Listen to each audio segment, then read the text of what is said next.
This conference will now be recorded.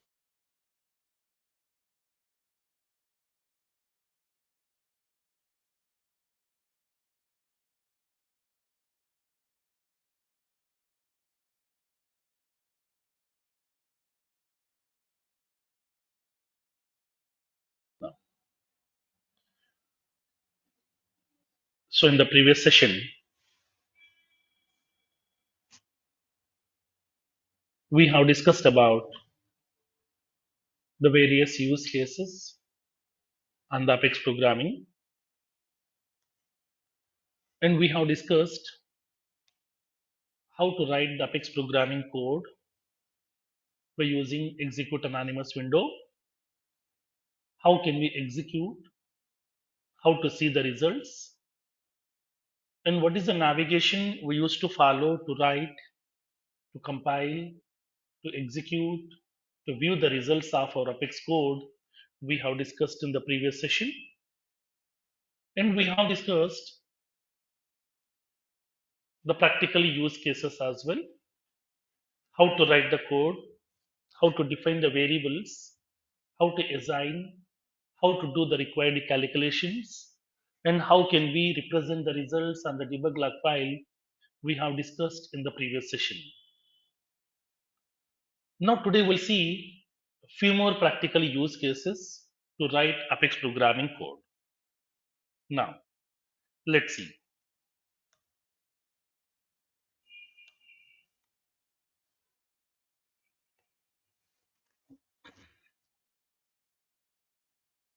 Take a small use case.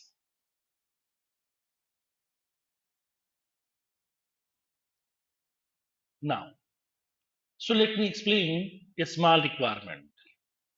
We'll see how to implement this. Now, for example, we have a student. Okay, we have a student. So student has given 5 exams. Recently has given 5 exams, like English, Hindi, Maths, Physics, and the Chemistry. These are the 5 exams he has attended recently. Today he got the results. In each subject he got some marks. Okay, in each subject he got some marks. Now I would like to calculate the total marks of the student and average marks of the student. I need to calculate total and the average marks of the student. Now, so this is my requirement.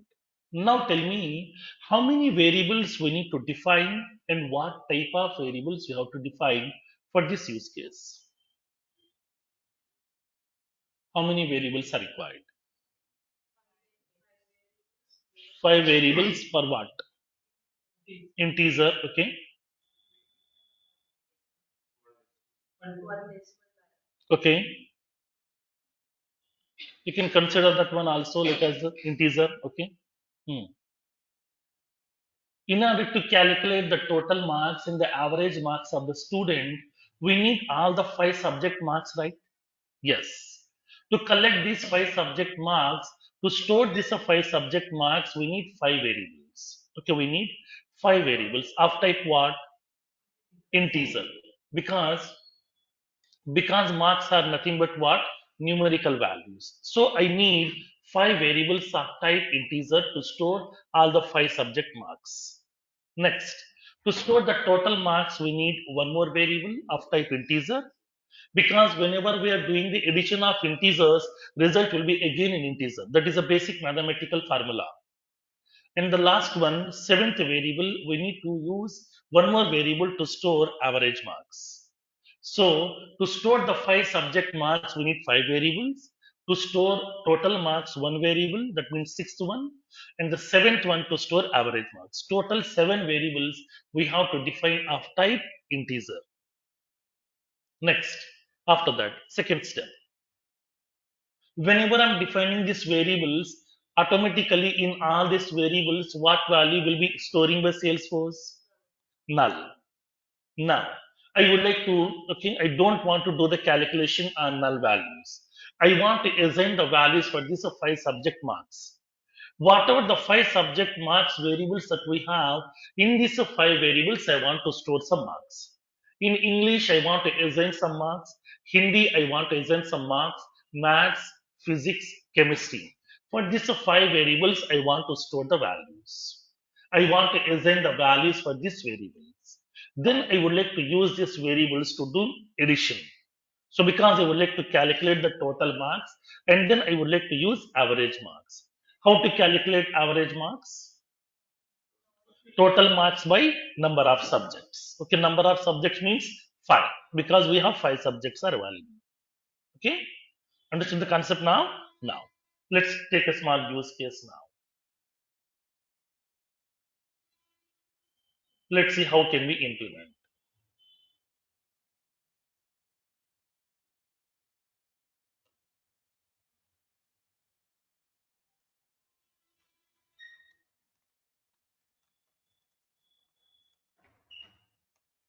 Write an Apex program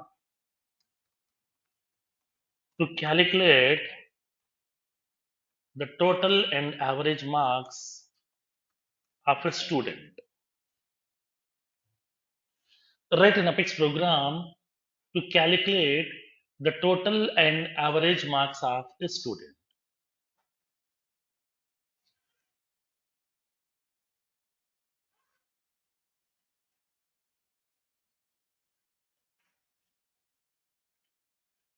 Now, let me show you how can we implement. I'm going to my Salesforce arc now.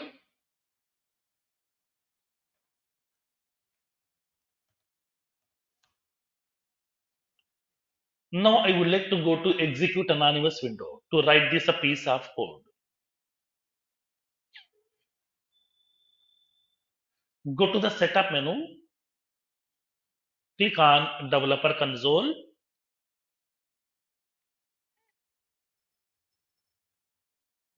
use this shortcut that is Control E in order to open execute anonymous window. Now let's write the code. I want to define how many variables total? Seven variables. Right. Now, integer, I would like to define the variables with the name English, Hindi, maths, physics, chemistry, total marks,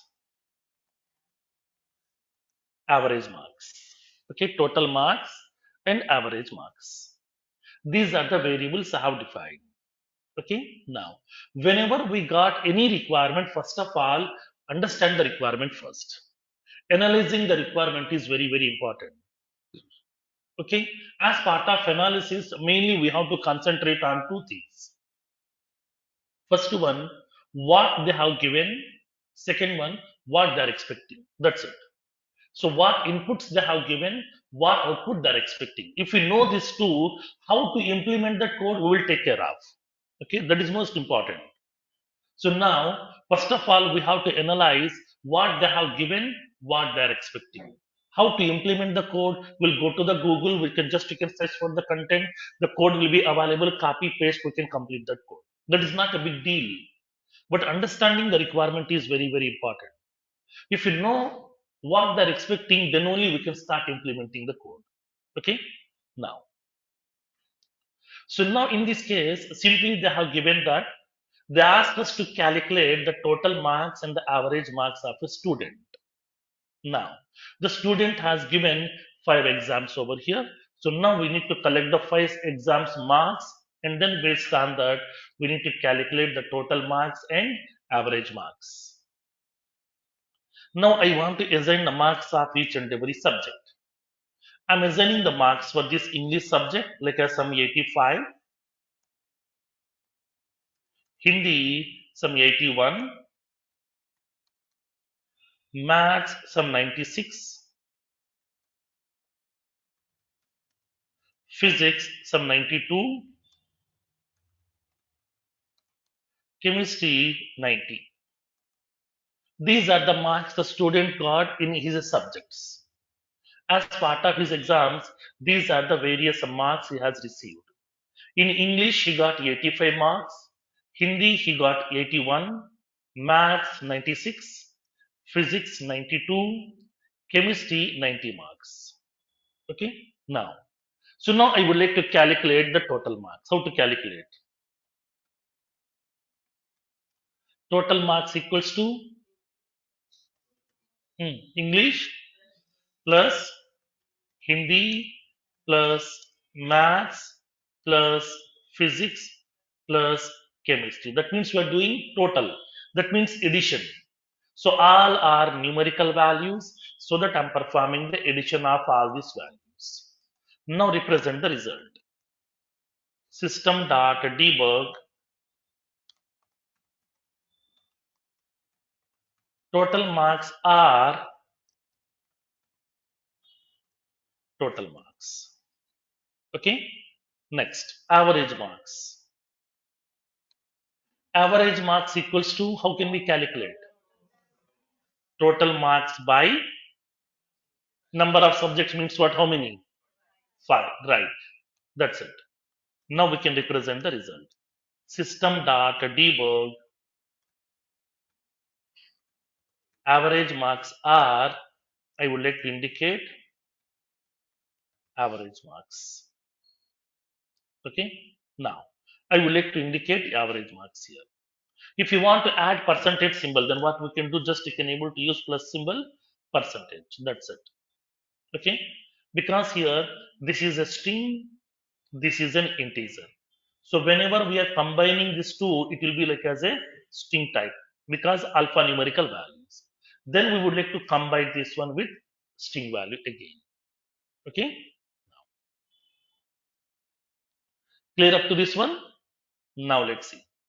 Let me execute this piece of code. Select the open log checkbox, click on execute, go back to the developer console, select the checkbox debug only, and then we will see the result. Total marks are 444 and the average marks are 88%. Okay, clear? This is how we can do the calculations. Whenever we got any requirement, we have to define the variables first, assign the values, do the calculations, represent the results on the debug log file. Clear? Now, make a note of this code.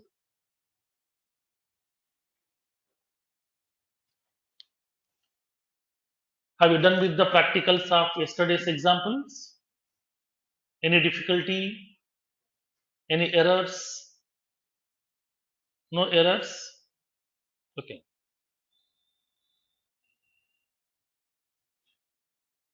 If you are getting some more errors, then you will be getting more knowledge.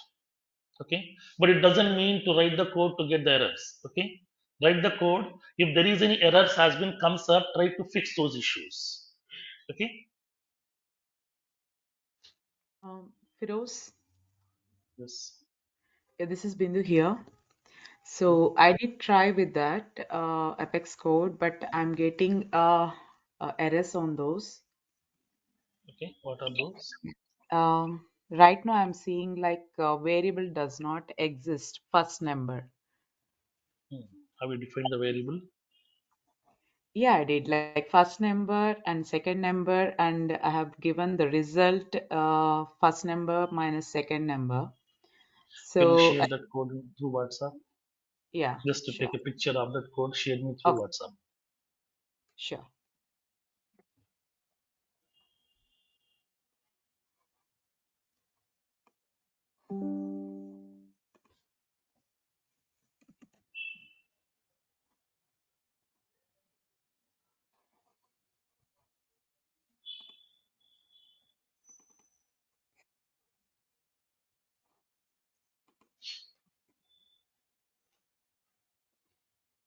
I did.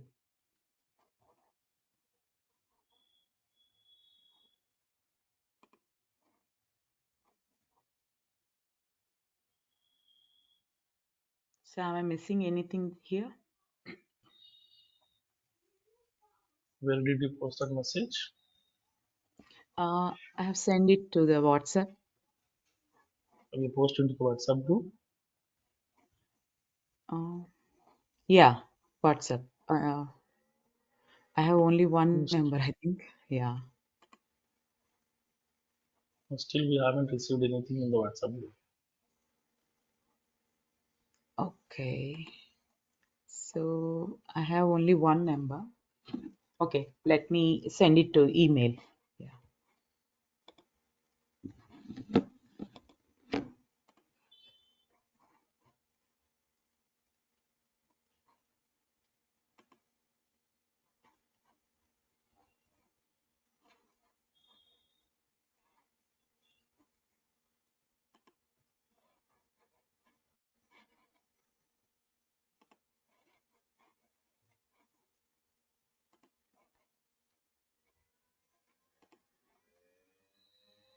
Excuse me, Firoz.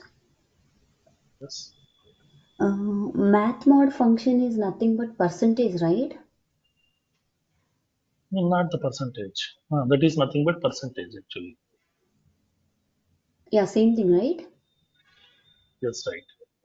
That will be Uh, giving the remainder value. okay, here we need average, right? So that's why we are using integer, right? Right. Yes, right. Okay, thank you.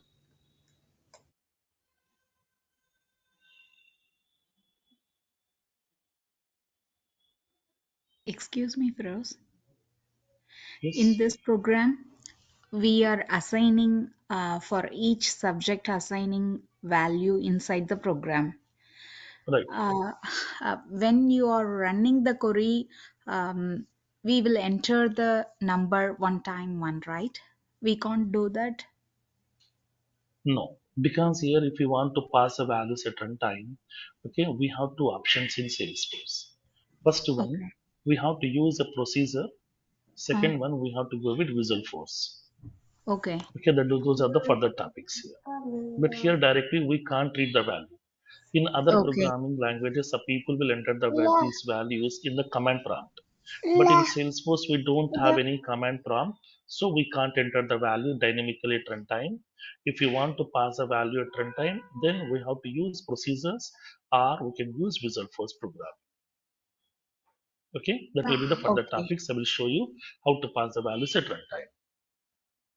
Okay, thank you. And one more question as for us. Yes, In integer, we are introducing variables like English, Hindi, Max. Like right, right, in integer itself, we can assign English equal to 85, Hindi equal right, to directly. Here equals to you can we assign can do, 85. right?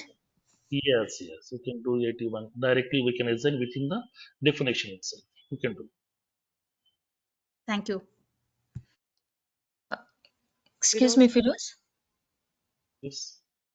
So while assigning the variables itself only, while writing the numbers to the variables, can we mismatch uh, uh, in the first line you have written like English, Hindi, Maths in an order. While assigning the Mm-hmm. numbers, can we replace the Any order, orders?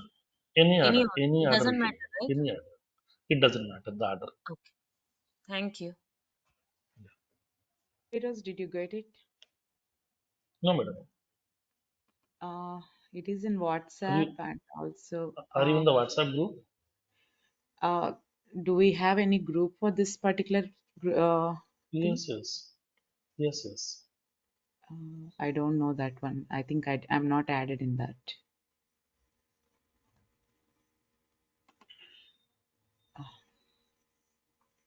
You can join the WhatsApp group and so that you can able to post a message. Okay. I don't know. Please let me know the number. I can add it and then try to message you there.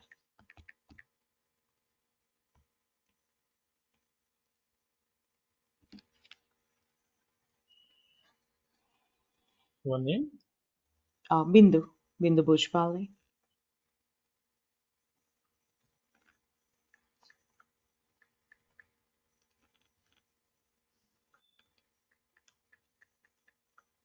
I have posted my number here. It's my WhatsApp number. Just you can post it on this. Mm-hmm. Done with this code? Now.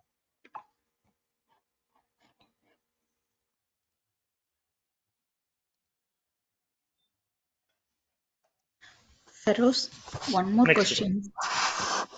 Yes. in uh, in code execution, uh, I practiced yesterday. That code is there in Apex code. Enter Apex code window. How can No, I get new one window? Like uh, the previous codes are there. no. The previous code will not be available here. Yesterday I told you, execute anonymous window is just to write the code, to compile, to execute, to view the results. But whatever the code I have written in this execute anonymous window yesterday, that code will not be saving anywhere. We have to maintain our own local notepad and then say copy this code after executing the program and paste into your local notepad. When moving forward, we will be discussing about the concept of classes. So now Right. then we can be able to write this entire code into the classes. Once you are writing this whole code inside the class, this class code will be saving into your metadata repository permanently. Till then, we have to maintain our local notepad. Okay. Okay. Okay. Now let's take one more small use case.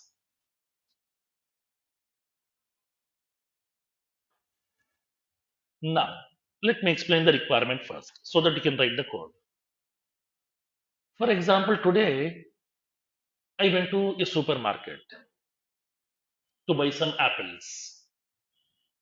So each apple cost is 50 rupees.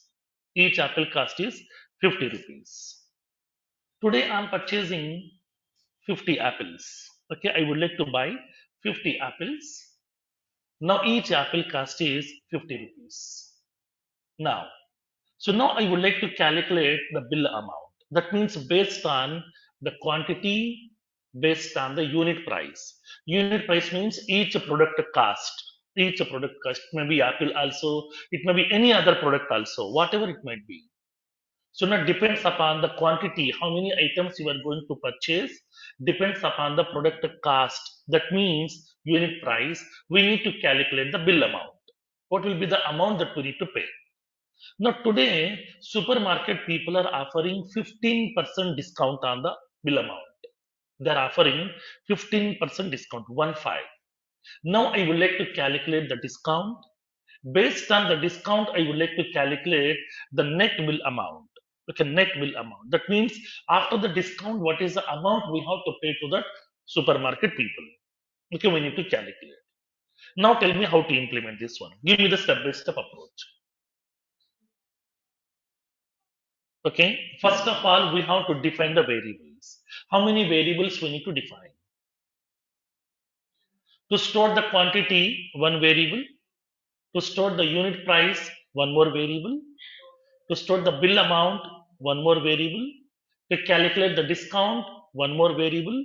Net bill amount, one more variable. All are numericals. Okay, integer types. 5 variables. Right. Next, step two. Hmm. Assign the values. For how many variables we need to assign? Two variables, right? First one, quantity. Second one, unit price. Assign the quantity value, assign the unit price value. Next, third step, calculate the bill amount. How? Quantity into unit price. Multiply these two values here. Okay, you know how to do this calculation. Store into that bill amount variable. And then we can print the value, bill amount value. Next, we need to calculate the discount. Discount equals to, how can we calculate? Bill amount into 15 whole divided by 100, right? Okay, bill amount into 15. Okay, the bill amount into 15 whole divided by 100. Now we are calculating the discount value here. Next, after that, net amount. Net amount equals to, how can we calculate? That means bill amount minus discount. That's it. Okay, whatever the way we are following in the real world, same steps we need to implement here. Okay, clear up to this one? Now Let's take this use case and how to implement this. Write an Apex program to calculate the bill amount based on the quantity and unit price. Based on the quantity and unit price.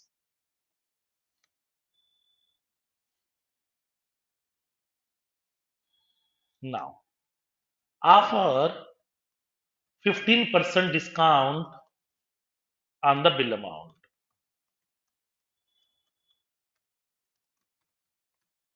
and calculate the net bill amount and calculate the net bill amount. These are general examples. You know all these things in the real world. If you are implementing all these things, then writing the business logics will be very, very easy for you. That's what I'm taking general examples.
Done with this? Now, let me write the code. I'm defining the variables. Integer, quantity, unit price, bill amount, Discount, discount amount, net.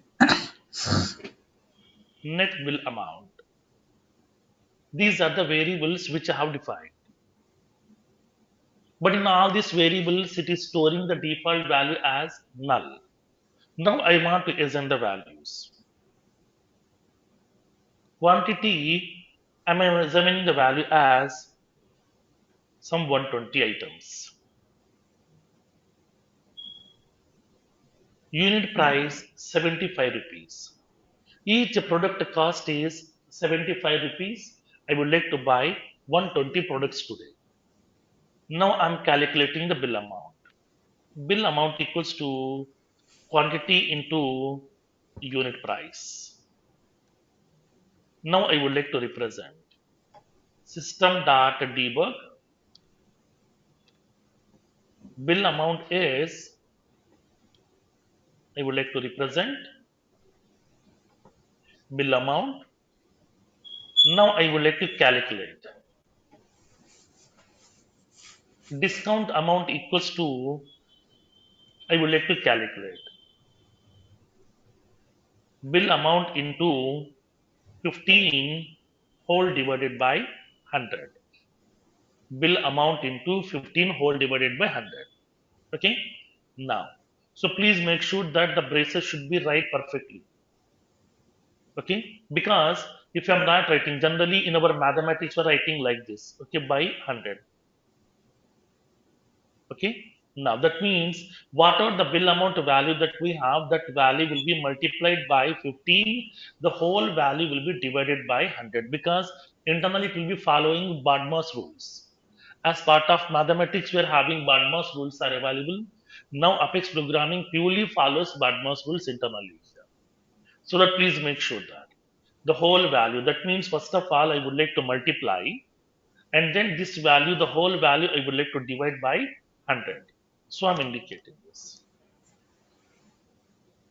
System.debug discount amount is, I would like to indicate that value. And finally, I would like to calculate net bill amount equals to Discount. bill amount minus Discount. discount amount.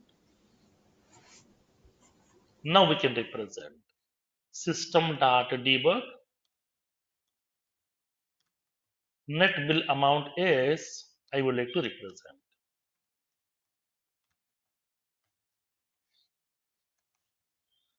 Clear? Now, so now here let's see. So how can we identify these values? What is the bill amount? What is the discount?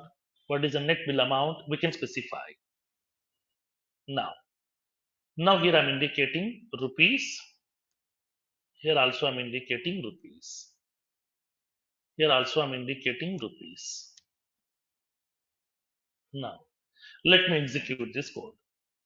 Click on execute. Select the debug only checkbox. Now let's see. So the bill amount is 9,000 rupees. Because I'm purchasing almost 120 products, each product cost is 75 rupees. Now the total bill amount value will be 9,000 rupees. From that one, they are offering 15% discount. So I'm getting the discount amount of, okay, 1350. And then the net bill amount is 7,650 rupees will be the net bill amount here. Okay. Now, suppose for example, I'm passing some different value now. I would like to buy the keyboards. Okay, I would like to buy the keyboards or mouse. Okay, for my laptops or for my lab, whatever. So now each mouse cost is some 375 rupees. I would like to purchase a 25 mouse. I would like to buy 25 mouse. Now let's execute that. I'm passing the quantity as, sorry, quantity will be 25. Unit price will be 375 rupees. Click on execute. Let's see the result. Select the debug only checkbox. So now it is indicating bill amount is 9,375 rupees. Discount amount is 1406. Net bill amount is 7969. It is indicating this value here. Okay. So we can calculate the bill amount value, discount value, and the net bill amount value also. All these things we can calculate. Clear?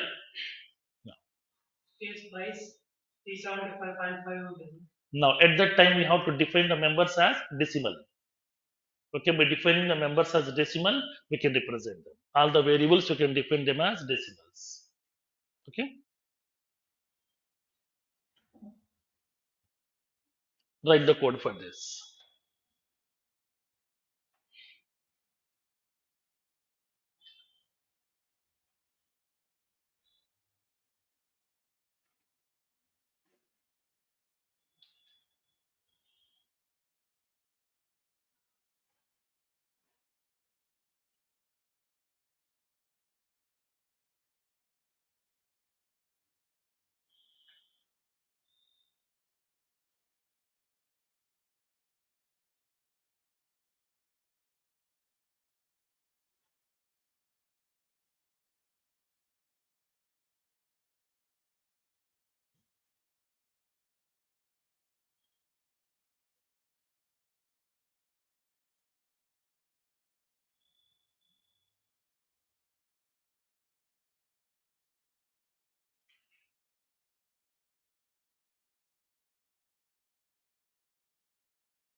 Excuse me, Firoz. Yes. Sometimes discount amount comes Decimals also, right? Yes, that's what. At that time, we can define the members as decimals. Okay. At the time we need to mention decimal discount amount, huh? Right, right, right. Variable. Okay, Yes. thank you.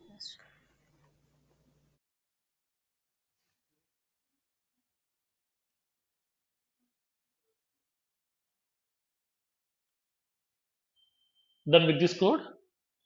Now,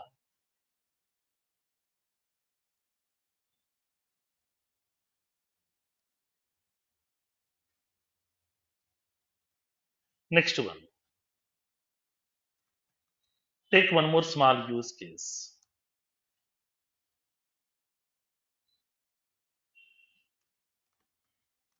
Write an Apex program to calculate the simple interest. To calculate simple interest. Now tell me, do we have any specific formula in mathematics for simple interest? Yes. Now, what is that formula? PTR by 100. Right. So we have a standard formula in mathematics for the principal amount, interest amount calculation. That is PTR by 100. Now, whenever we are implementing this business logics, not only doing the calculations manually, we can use that formulas also. Depends upon the application requirement, we can use the mathematical formulas and then we can use the formulas to do the shortcuts. Now tell me here, write the code for this. Write an Apex program to calculate the simple interest. Now tell me what are the steps you are going to implement now. As a step one, what we have to do? Define the variables. Okay, how many variables you have to define? Three or four? Four variables, right? Three variables are for, first one is for principal amount. Okay, P means principal amount. That means how much amount you are taking as the loan from the bank. Now T means tenure. That means time period in terms of months. Okay, the time or the tenure. Third one, rate of interest. Okay, it may be 2%. Okay, 2 rupees, 3 rupees, whatever. Generally, in the banking, people they are going to be representing in terms of percentage. Like when coming to the bank, 12% of interest rate means what? 1 rupee. 24% of interest rate means 2 rupees. Like that here. Okay. Now, when you go to the banks, they are going to be indicating this okay interest in terms of percentages. But here we can go with the rupees, like as 2 rupees interest, two simply. So the rate of interest equals to two. Time equals to some 48. That means 48 months, 4 years period. Loan amount, principal amount is some 5 lakhs. Now we need to calculate that. Okay. Apply the formula. Okay. Principal amount into tenure into rate of interest whole divided by 100. Okay. Do the calculation, represent the simple interest value here. Okay. Now write the code.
Done with the code?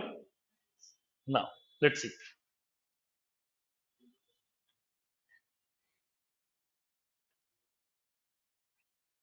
Let me show you how can we write this piece of code. I'm defining the variables, principal amount, tenure, rate of interest, and the interest amount. These are the four variables. To store the principal amount, I have defined one variable. For the time period, one more variable. Rate of interest, one more variable. To store the interest amount value, I'm defining one more variable. Now we have to assign the values of these three. Now I'm assigning the values.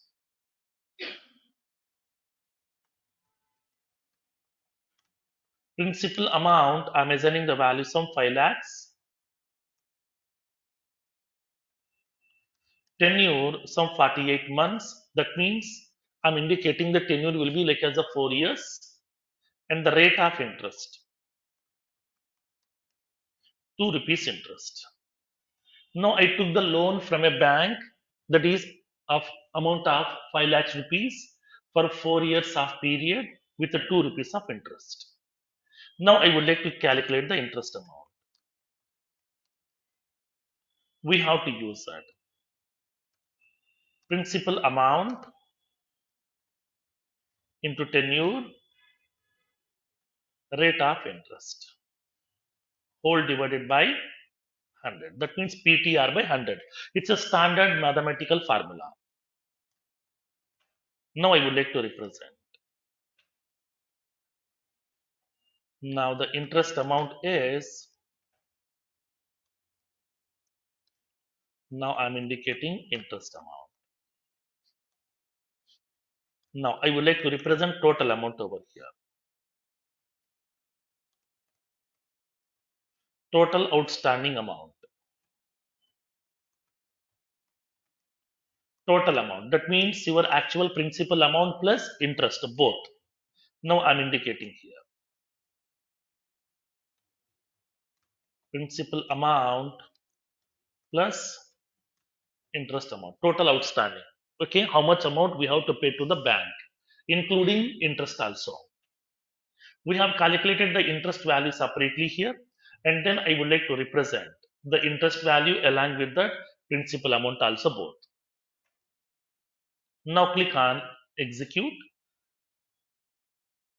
Let's see the result. Select the debug only. Now it is indicating interest amount value will be okay 4 lakhs 80,000. The total outstanding amount will be 9 lakh 80,000. So if I am taking 5 lakhs rupees as a loan, okay, for 4 years of period, then almost we are paying double amount to that bank. Okay, almost we are paying double amount to that bank, including interest. It will be almost a double. Okay, now suppose for example, if I am indicating this okay principal amount as some 7 lakhs 50,000. Okay, for 60 months of period, interest will be 2 rupees of interest. Okay, now in that case, let's see, click on execute, select the debug only checkbox. Interest amount will be 9 lakhs, total outstanding will be okay 16 lakhs 50,000 rupees. Our principal amount is 7 lakhs 50,000, interest will be 9 lakhs, because whenever the time period is increasing, automatically interest also will be increased over here.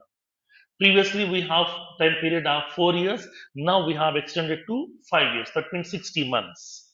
So that's what here it is increasing the interest amount also over here. Okay, clear? Now,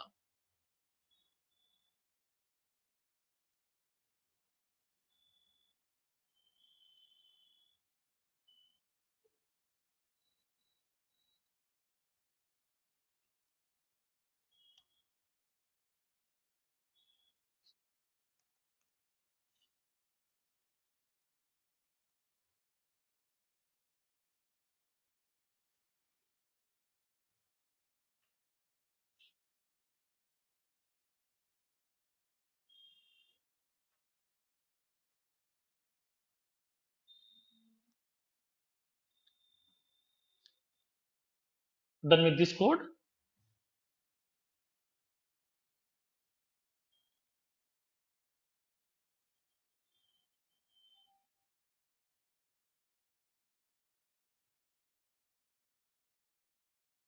Now, so let's take one more small use case.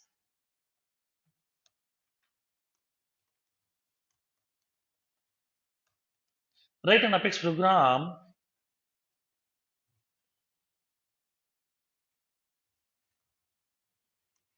to calculate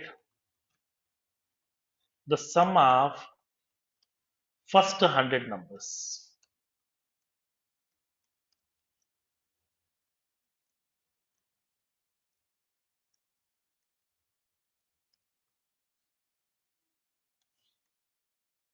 Write an Apex program to calculate the sum of first 100 numbers.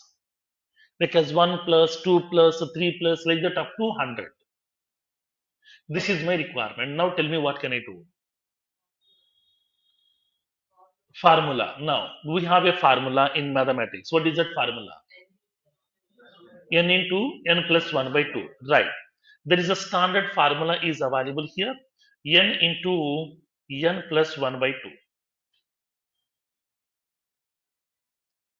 There is a standard formula that we have in mathematics. Now here n means what? 100. That means maximum number. That means 100. Now we need to calculate n into, that means 100 into n plus 1. Okay, 100 plus 1 whole divided by 2. That's it. Okay, now write the code. Now tell me here how many variables are required now? Two variables, right? One variable is used to store this maximum number. Second variable is used to store the total value. That's it. Okay, write the code for this.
Practice is very, very important.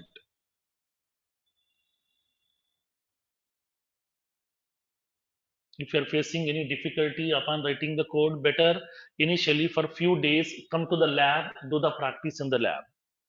If you have stuck up somewhere else, okay, other people will help you out. Okay, so that once you feel comfortable with the programming after 10 days or after 15 days, then you can work from your home as well. You can do the practice from your home wherever you want. But my suggestion is initially for 10 to 15 days, come to the lab, sit in the lab, do the practice over there. Okay, because if you're doing the practice in the home, if you stuck up somewhere else, then nobody will help you. That is a problem. Okay,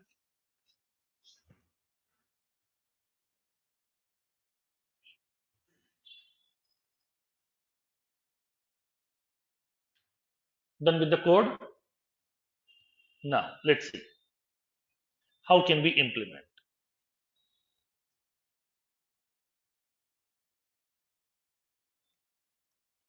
Now I would like to define the variables. Integer, max number. I'm assigning the value 100 because I would like to do the sum of the first 100 numbers, so that I'm assigning the value as 100. If we want to calculate the sum of first 50, we can specify max number equals to 50. Till what number you would like to make it sum, specify that number. And along with that, I would like to specify the total value.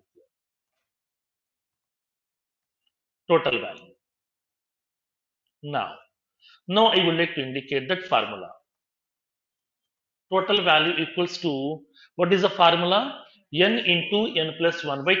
So, max number into max number plus 1 whole divided by 2. So that here just you can specify the complete value, the whole divided by 2. Okay. Now, let's represent system dot debug the sum of first 100. Instead of hard coding the value 100, I'm indicating that max number. Sum of first 100 numbers is,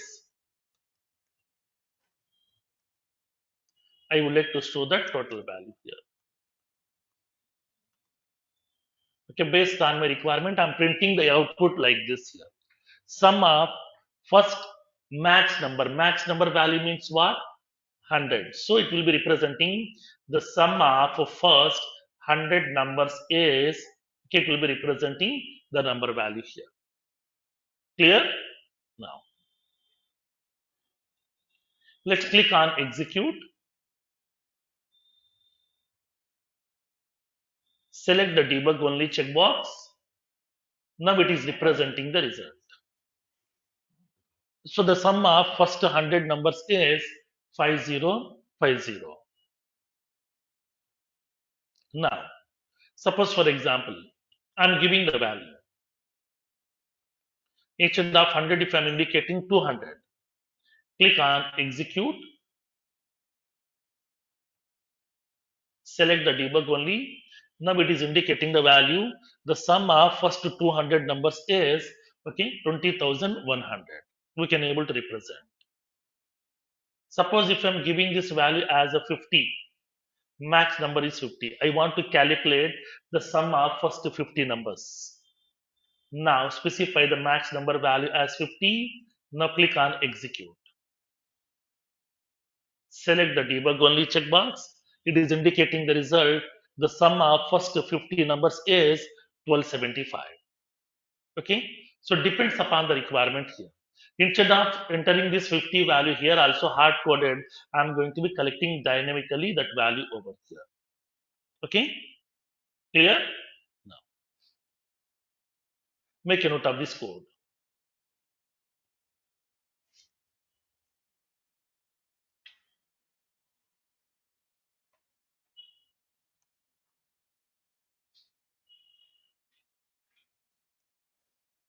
Understood the concept here? How can we prepare the variables? How to assign the values?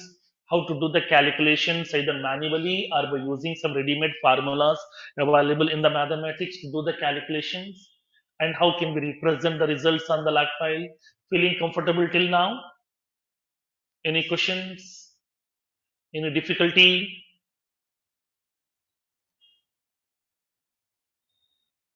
Any difficulty here? No, right? Feeling comfortable?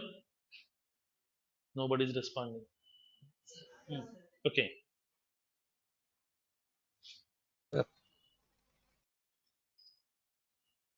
Now, so now let's see some more examples over here.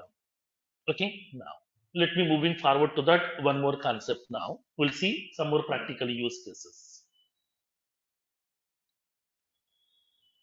Done with the code?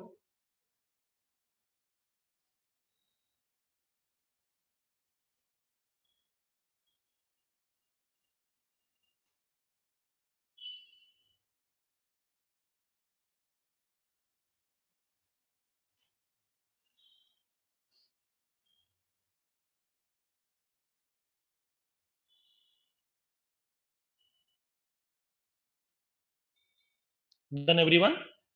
Now, let's see. So now let me take a small use case which we have implemented in yesterday's session. This is the program. Yesterday we have implemented a small use case to define two numerical variables and to assign some value. And on those numerical values, we are performing some mathematical calculations. So I have two values are available with me, like that is 7,000 and then 2,600. On these two values, I'm doing the various mathematical calculations like as addition, subtraction, multiplication, division, and the modulus. All these are five operations I'm performing here. Okay. Now, let me pass some different values over here. Let's see the results.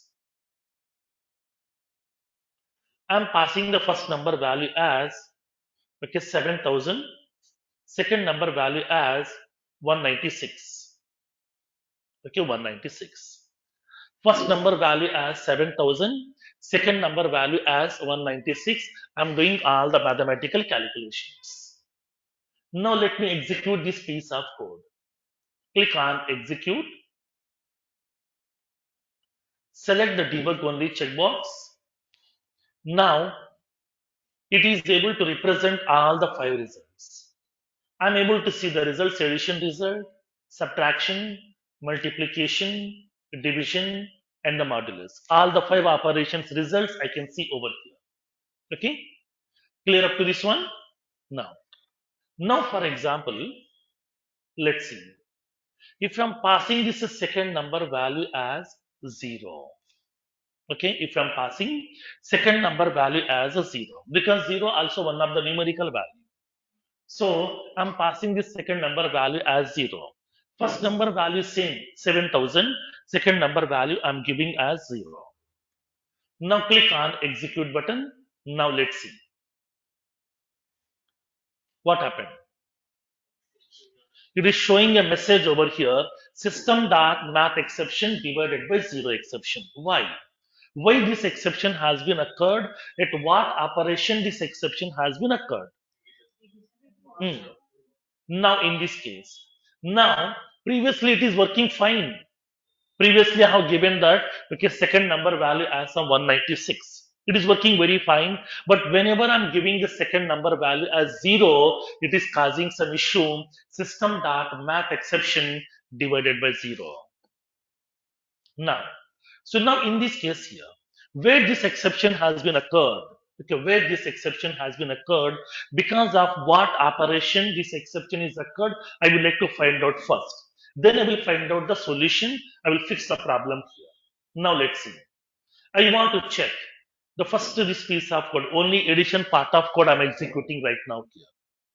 Click on execute highlighted. Operation has been done, no error message. That means the problem is not because of addition operation. Now I'm including subtraction also here. I'm including subtraction also. Click on execute highlighted, no error message. So this is also working fine. Third one, I'm including the multiplication also. Click on execute highlighted. Now it is executing fine, no issues. Now I'm including division here. Click on execute highlighted. Now it is causing the issue. That means what the problem is because of which operation? Division operation. So addition is working fine, subtraction also working fine, multiplication also working fine. But the problem is because of division operation. Now, so in this case, let's see what we are doing in this case. I'm dividing this number by 0. So what is the first number value? 7,000. What is the second number value? 0. That means I'm dividing a number by 0. So now in mathematics, we have a basic principle. Okay, in mathematics, there is a basic principle here. So now we can't divide a number by 0. Okay, we can't divide a number by 0. That is a basic principle. Now tell me generally, whenever I'm dividing a number by 0, what is the result then? 0? infinitive. Okay, infinitive here. Now, whenever we are defining a number by zero, the result will be always infinitive here. Infinitive means we don't know. It's an undefined value, it's an undesired value, it's an unknown value. We don't know what exactly the value is.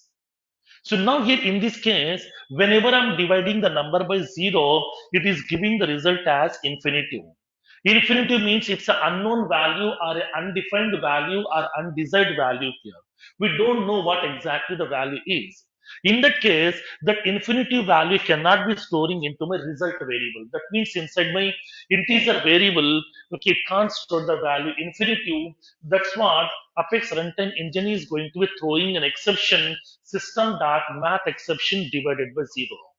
Was I am performing the division operation. Upon performing the division operation, there is a situation has been occurred that it is giving the result as infinitive, which we can't store inside the variable result. So that here I'm unable to handle this problem. So I'm closing your program over here. The program execution will be getting stopped. It won't execute the remaining lines of code. Now, in this kind of situation here, when you go to few programming languages, these infinitives are very, very important. Like for example, whenever we are observing any 3D designs, okay, whenever you are observing any 3D designs, like for example, whenever you are contacting any construction engineers or the architect people to construct a house for you, okay, two stairs building also, a villa also, anything, whenever we are contacting any architect people, those architect people are going to preparing the 3D architecture of your house. They will show you pictorically how your house will look like, how the exterior will look like, how the interiors will look like, okay, what are all the rooms are available over here, everything they will show you, okay, pictorically with the help of a 3D architecture. Upon designing those kind of 3D designs, okay, infinitive is very, very important. Minus infinitive also very, very important. Zero also, minus zero also, these are very, very important whenever we are building some 3D architecture kind of designs. Okay, now, so now as part of Apex programming, it won't support this infinitive over here. Minus infinitive, minus zero also, it will support zero only here. Okay, infinitive, minus zeros will not be supporting by Apex programming here. Now, but when you go to few programming languages, like as for example JavaScript, JavaScript will support all these things over here. JavaScript will support all these things. Minus, okay, zero, minus zero, infinitive, minus infinitive, all these things will be supporting by JavaScript. But Apex programming will not be supporting this. That's what it is causing the exception. Okay, system dot limit exception. Okay, system dot the math exception divided by zero. That means upon performing the division operation, it is causing that exception here. Now, so first of all, we have to understand what exactly an exception. What do you mean by an exception here? Hmm. What exactly an exception? Error, okay. Like What error? Will it be occurred at the time of compilation time or runtime? Hmm. Compilation time or runtime? Hmm. runtime. Now, let me explain here. So, what exactly an exception? Why the exceptions will be getting occurred, and what type of errors are available in Apex programming? Now, let me explain.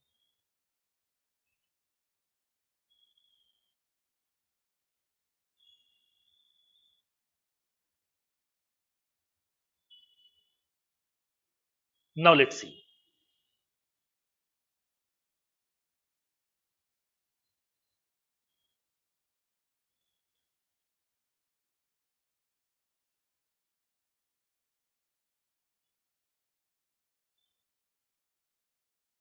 Let me explain what exactly an exception. For example, assume that I'm a developer. Okay, I'm a developer. I'm working for a company. Okay, as a Salesforce developer. Today, I'm writing some piece of code to implement a small requirement as part of my project development. As part of my project development, I'm writing some small piece of code to implement a requirement with the help of Apex programming. So I've written this Apex programming code. Okay, I've written some Apex programming code by using that editor given by Salesforce. It may be developer console, whatever, anything. So now I have written some piece of code, okay, by using that Apex programming language. So once the code has been getting prepared, what we have to do, save the code here. Okay, save the code. Upon saving the code, each Apex class code will be storing inside a file with the extension .apxc. That already we know that. Okay. Now, what are the business logic we are going to implement? The whole business logic we are writing in the form of Apex classes. Okay, classes concept will be further topics here we'll see during that time. Okay, that's what here we are writing the code in execute anonymous window. So whenever we are writing the business logics, what are the business logics that you want, we have to write the code inside an Apex class. After writing the code inside the Apex class, save that class code. Upon saving the code will be storing inside a file with the extension .apxc. Because each Apex class code will be storing inside the file with the extension .apxc. Now, so once the code has been prepared, then we have to compile the code first. We can't execute the code directly because maybe in that code there might be some syntactical mistakes. In that code, there might be some syntactical mistakes may be available here. I may not follow the rules and the standards, principles, and the guidelines of Apex programming language upon writing the code. So that here we need to compile the code first. In order to compile the code, we are using the help of a component called as Apex compiler. Okay, that already we know. During our Apex programming execution life cycle, already we have discussed that.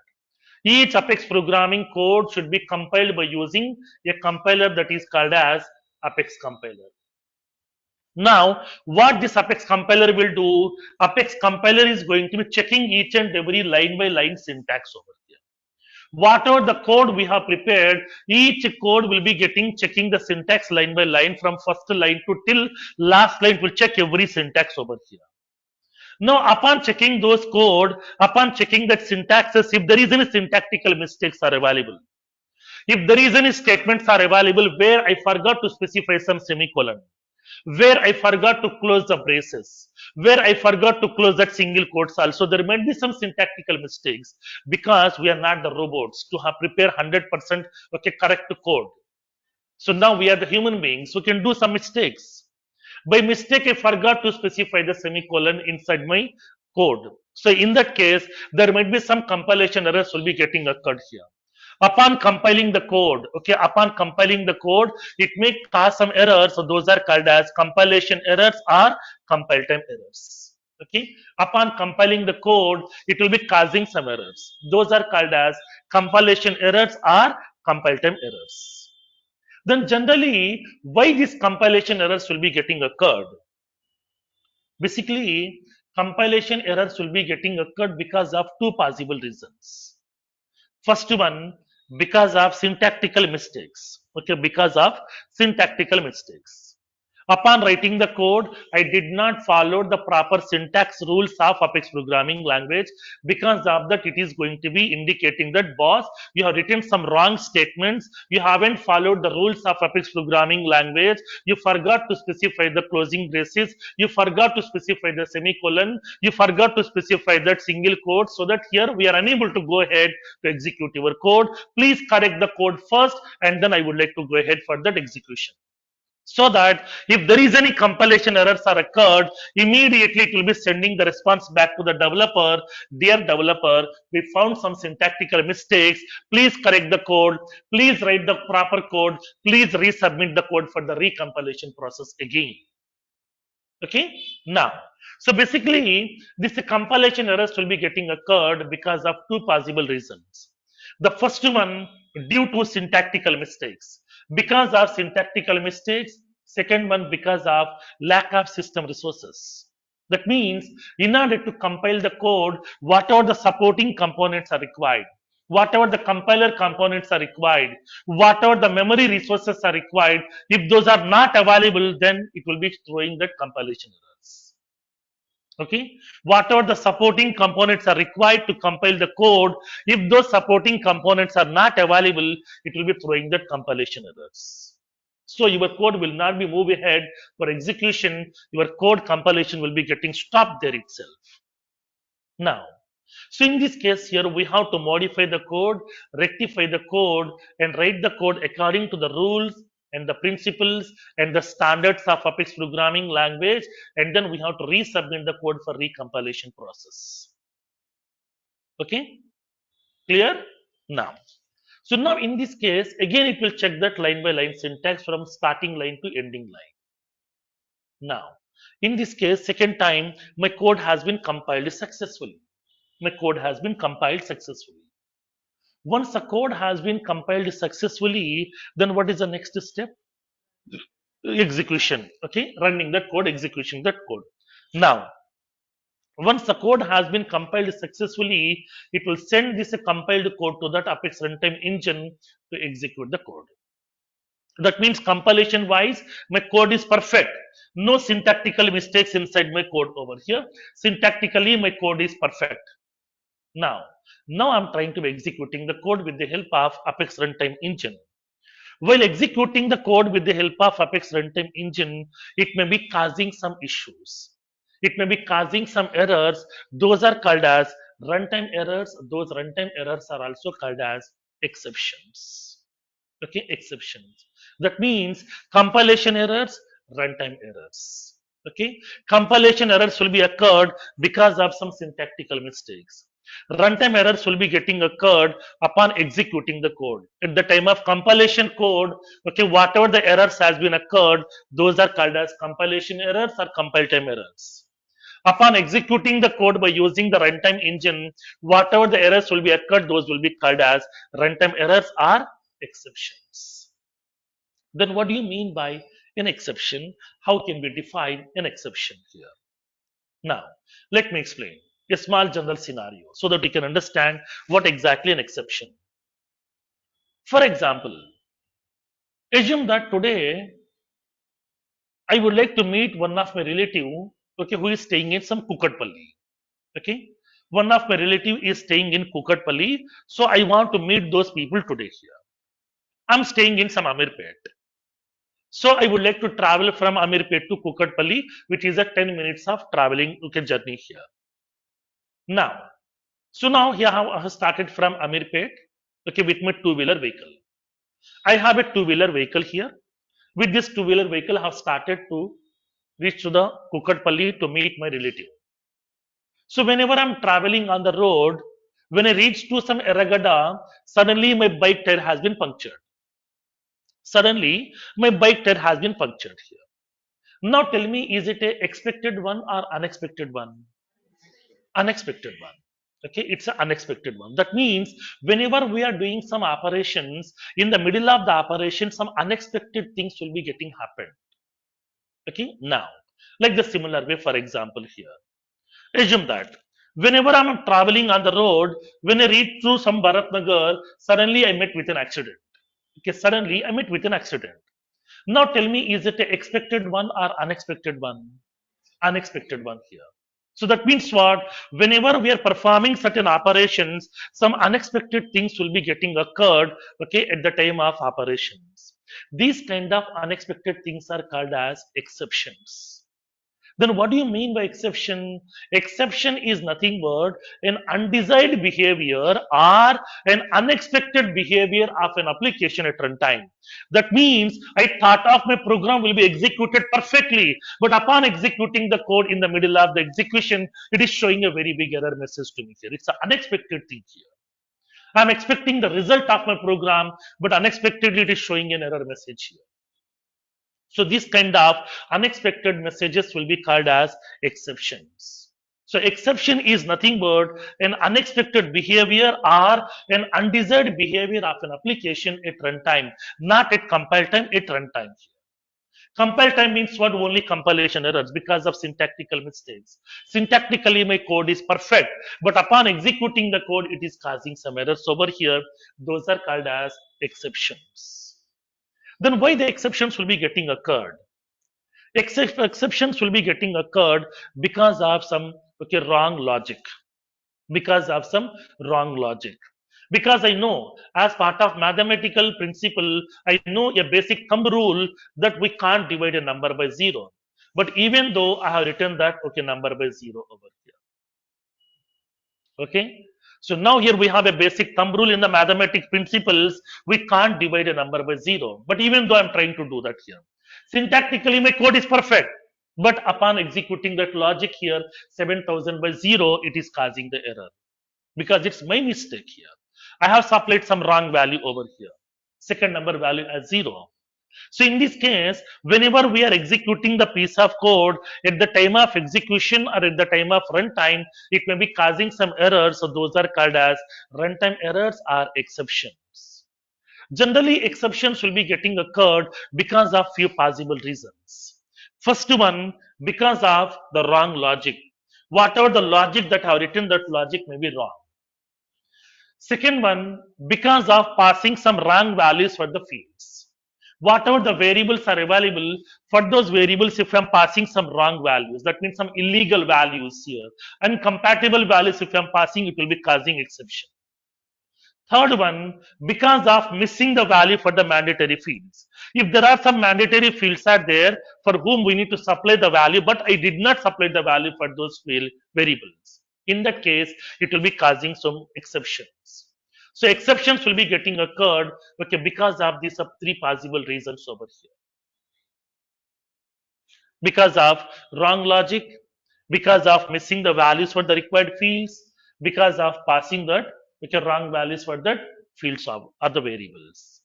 Now, because of this, it is causing some exceptions over here. Now tell me, do we have any chance to handle this kind of exceptions? Yes, we can handle them. Like for example, come to a general scenario.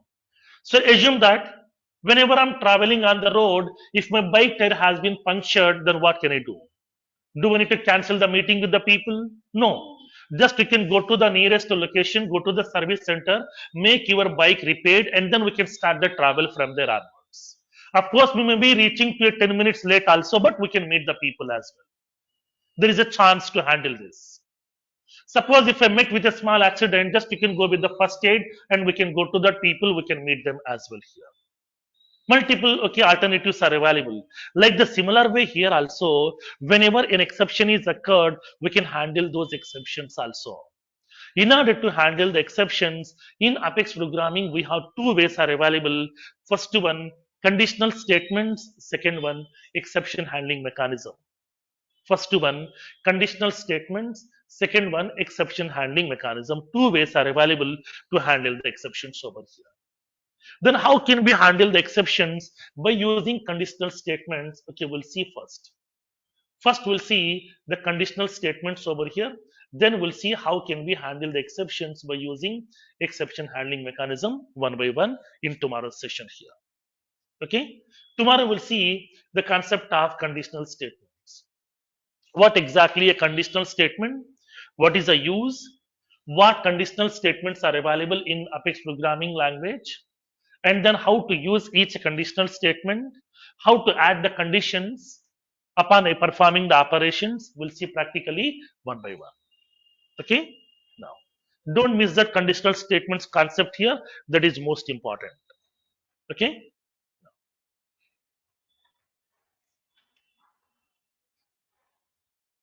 but do the practice and the features which we have discussed today. Tomorrow we'll see some more complex example. Slowly I will make the things complex here. Okay, now thank you.